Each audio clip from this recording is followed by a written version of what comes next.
It's Monday morning. You're watching Eye Opener. I'm Layla Muhammad. Hello, everybody. Thanks for joining us. I'm Oliver Tell. And I'm Neha Curtis. All right, the top trending story all this weekend has been the Dallas shooting. 5 officers were killed, several were hurt, and one of the shooting victims who attended the protest talked about the hurt she felt when she found out one of the officers did not make it. It hurt, you know. It hurt. Of course, I'm thankful that my babies are okay. But somebody's dad, this is somebody's husband, isn't it? Thursday's protest was to demand justice for 2 men who were shot by police officers in Louisiana and Minnesota. And the girlfriend of the Minnesota victim, Philando Castile, spoke to a Dallas church about her fears of police officers. At the end of the day, people that are here to serve and protect us, we call upon them when we are in need. But when the officers are the ones that are hurting us, who do we call? Well, you know, a lot of celebrities have come forward to voice their opinions on the recent shootings. Beyonce posted this to Instagram saying, "Rest in peace to the officers whose lives were senselessly taken yesterday in Dallas. No violence will create peace." We also had the opportunity to talk to rapper Eve, and she gave her thoughts on all of the recent shootings. I think it's horrible. I think, you know, every morning you wake up, it feels like something is going on. And I just think our country needs a healing. I think, you know, our police officers need to be talked to. I think there's a lack of human respect that's going on, and it's pretty disgusting and heartbreaking and angering. I mean, it's crazy because I have so many emotions about it. It's really sad. It's really sad. My heart and my prayers go out to everyone, all the victims. It's just crazy right now. You know, when tragic events like police shootings happen, we always see the prayers hashtag trending, right? You know, prayers for Dallas, prayers for Orlando, prayers for San Bernardino. The list goes on. And it would seem those prayers alone just aren't enough.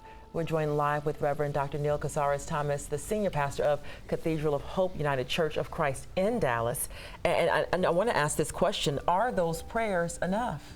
No, our prayers are not enough. Prayers are a good starting place, and obviously there's a place where we all need to process our emotions. But prayers alone are never enough. There has to be some action, and we need to put some feet and legs on the ground with our prayers so that we can actually begin this transformation of America that I think is already beginning, but needs to have some real impetus right now to make a radical shift and a radical change in America.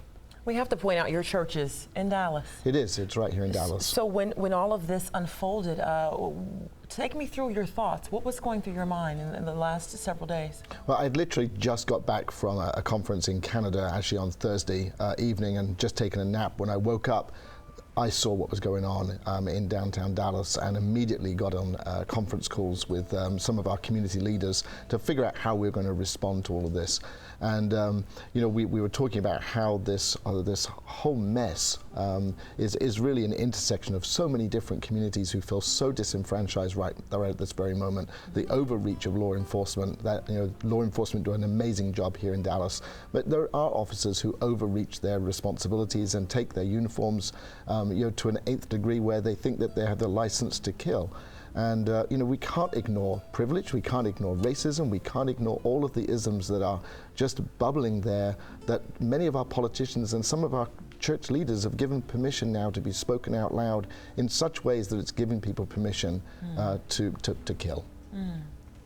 Do you think that perhaps this, the violence part of it, is more of a mental health issue, perhaps? Well, we've had a dismantling of a lot of systems here in the United States and in many other countries around the world, where we've, you know, forced people who have mental health issues out of institution back into society.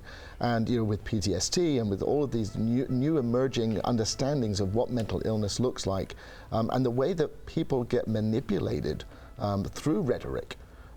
We are seeing, I think, a place of danger in our society that we need to reset, press some reset buttons, and we need to come to the table together.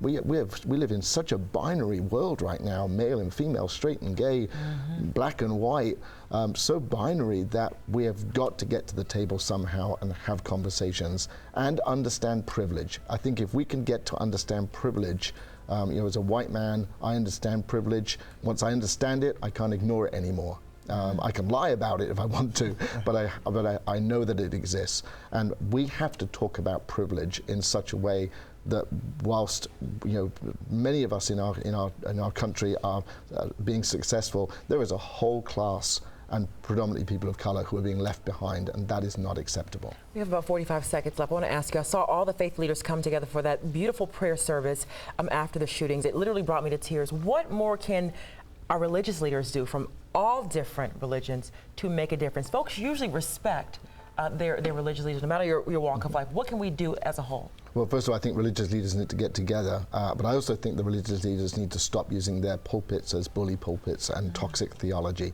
And that toxic theology, whether it's popular or not, has nothing to do with, I believe, the values of Jesus.